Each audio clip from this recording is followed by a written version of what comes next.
Assalamualaikum warahmatullahi wabarakatuh. Halo sahabat Budak Loi semuanya, semoga kalian tetap sehat selalu. Seperti biasa saya akan review Gcam terbaru dari mod Parrot 043 yaitu Gcam 7.4 dengan versinya V5.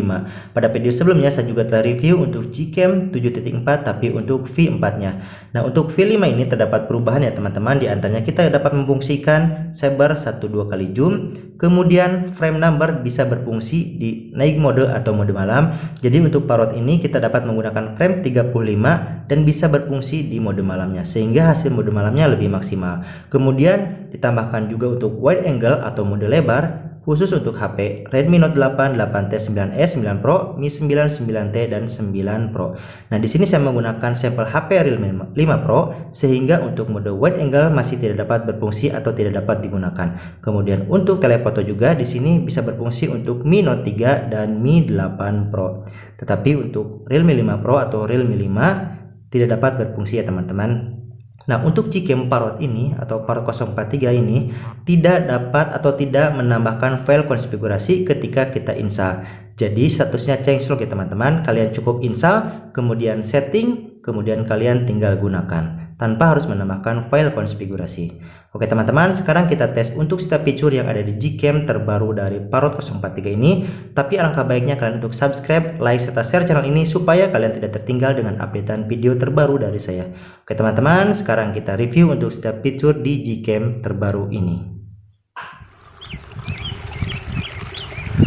Oke teman-teman, sekarang kita coba untuk fitur yang ada di Gcam ini. Seperti biasa saya akan ambil objek yang luas ya teman-teman atau di alam terbuka supaya kalian bisa melihat hasil dari kameranya untuk kontras ataupun pencahayaannya. Sebelumnya kita setting terlebih dahulu. Kita masuk ke pengaturan. Nah, kemudian untuk suara kamera jika dibutuhkan kalian bisa aktifkan. Untuk saran Google Lens saya aktifkan. Untuk petunjuk bokeh saya juga aktifkan.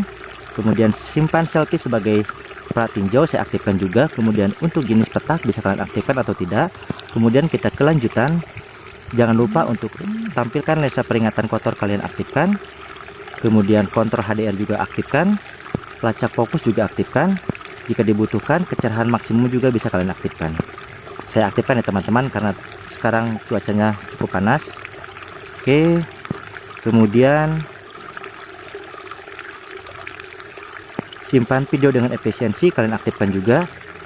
Nah, di sini yang paling penting untuk HDR kalian pilih 35 bingkai supaya hasil gambarnya lebih maksimal. Kemudian jika hasil potret kalian kurang memuaskan kalian bisa atur untuk exposure otomatis.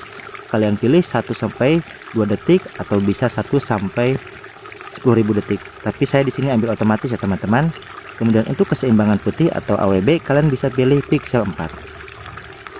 Kemudian untuk kamera depan juga kalian bisa pilih pixel 4. Oke. Sekarang scroll ke bawah. Kemudian untuk bitrate video kita pilih 100 Mbps supaya hasilnya lebih maksimal. Kemudian untuk stabilization video jangan lupa kalian aktifkan juga. Di sini tidak tersedia config ya teman-teman. Artinya kalian cukup download aplikasi ini, kemudian tinggal gunakan dan setting. Settingnya sama seperti biasa, cuma diaktifkan beberapa saja. Nah, kemudian sekarang kita coba untuk gambar atau jepretan atau kameranya. Tetapi untuk HDR saya akan pilih paling tinggi ya teman-teman. Untuk AWB saya off-kan dulu supaya kalian bisa melihat hasil atau kontras warna sesuai dengan aslinya. Oke. Sekarang saya coba ambil gambar ya teman-teman.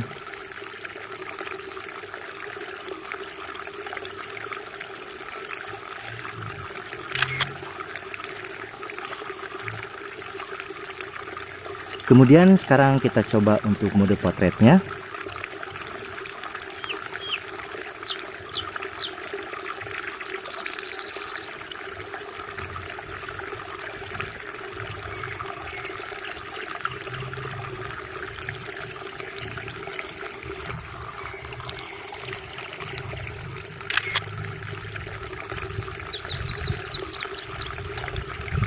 Oh ya teman-teman, di sini juga kita bisa menggunakan motion yaitu di kamera. Tetapi untuk motion dapat digunakan, HDR-nya jangan kalian pilih plus, tapi yang tengah ini. Kemudian kalian bisa gunakan motion. Oke, saya contohkan untuk motion saya pilih. Kemudian oke. Nah, untuk motion kalian cukup tekan kameranya.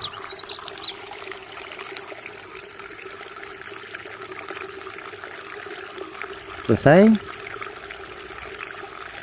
Nah, kita lihat sekarang hasil dari motionnya.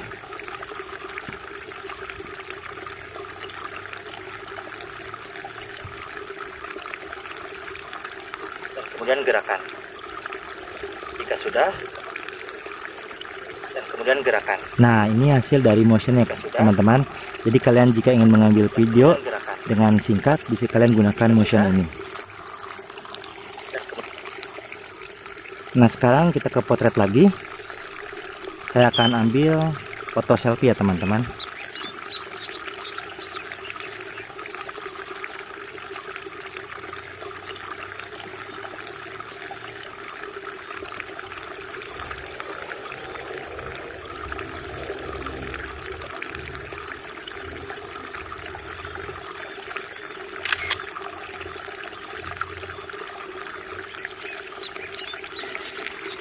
Nah, sekarang kita coba ke video ya teman-teman. Kalau untuk kamera dengan video saya lebih suka parrot ya teman-teman, walaupun fiturnya tidak komplit, tetapi untuk hasil kamera dengan videonya itu sangat maksimal teman-teman. Oke, sekarang kita coba untuk videonya.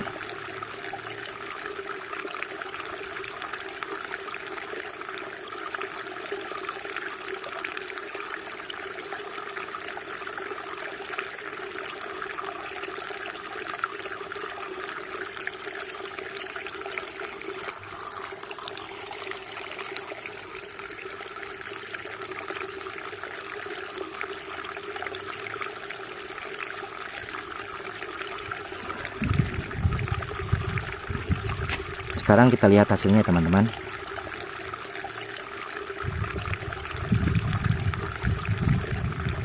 Nah, bisa teman-teman lihat, ini keadaan panas ya teman-teman, tapi untuk hasilnya masih maksimal. Untuk kontras warna dan kecerahan juga sangat maksimal. Bisa teman-teman lihat.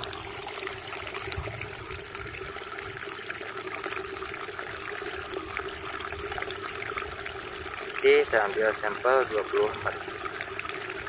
Nah, bisa teman-teman lihat hasilnya cukup bagus ya teman-teman. Untuk videonya, kontrasnya juga berikut dengan pencahayaan sangat seimbang. Sekarang kita lihat hasilnya, atau kita lihat memori. Nah, teman-teman, di sini untuk video kurang lebih 24 detik memerlukan memori 305 MB. Tetapi hasilnya lebih maksimal.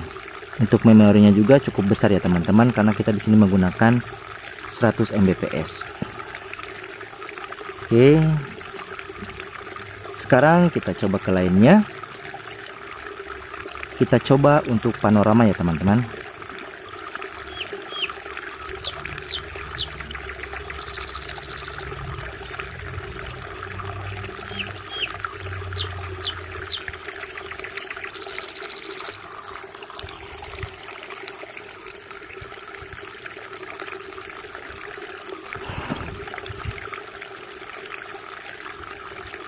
Oke, sekarang kita lihat hasilnya. Nah, bisa teman-teman lihat untuk hasil panoramanya cukup bagus ya teman-teman. Kontras berikut kecerahan juga masih seimbang. Oke, sekarang kita coba yang time lapse ya teman-teman.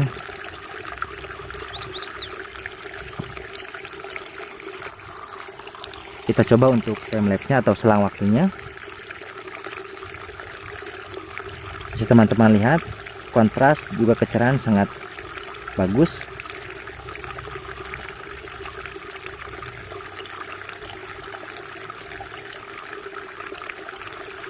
Saya ambil sampel 10 detik ya teman-teman.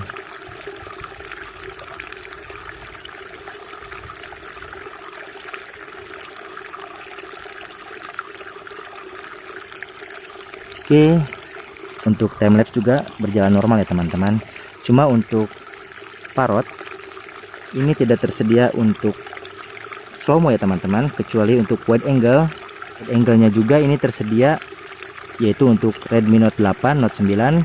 Seperti sebelumnya kita lihat di video awal, untuk wide angle tersedia untuk Redmi 8, Redmi 9. Untuk Realme tidak tersedia teman-teman.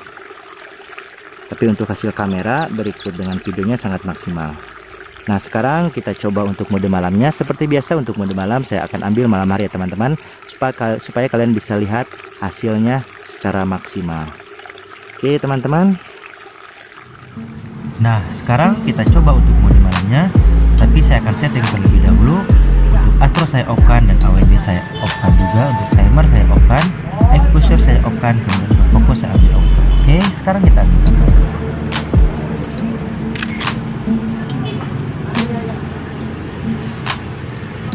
Nah, sekarang kita coba untuk mode malam bawaan dari HP ini. Di sini saya menggunakan HP Realme 5 Pro.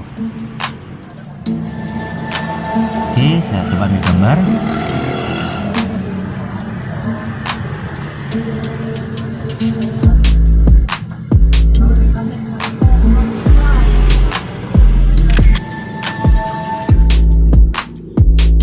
Nah, untuk hasil mode malamnya bisa kalian lihat sendiri, ini kamera bawaan. Nah, sekarang untuk lebih jelas kita lihat perbandingan antara kamera malam Gcam dengan kamera bawaan dari HP ini.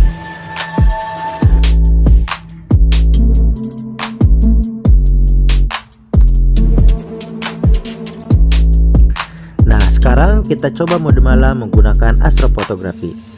Untuk astrofotografinya saya on-kan, kemudian untuk AWB saya off-kan, untuk timer saya off-kan juga, untuk exposure saya ambil 30 detik, kemudian untuk fokus saya ambil auto. Oke, sekarang kita coba ambil gambar.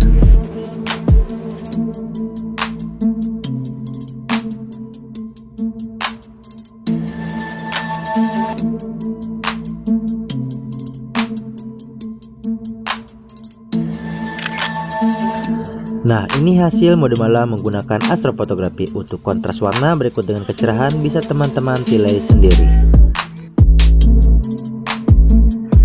Oke teman-teman, setiap fitur dari Gcam terbaru ini telah kita coba atau kita tes. Nah, untuk hasilnya bisa kalian nilai sendiri. Nah, bagi kalian yang ingin melihat beberapa review dari Gcam lainnya, tentunya kalian bisa lihat di video saya sebelumnya di channel Budak Lewi. Oke teman-teman, terima kasih. Wassalamualaikum warahmatullahi wabarakatuh.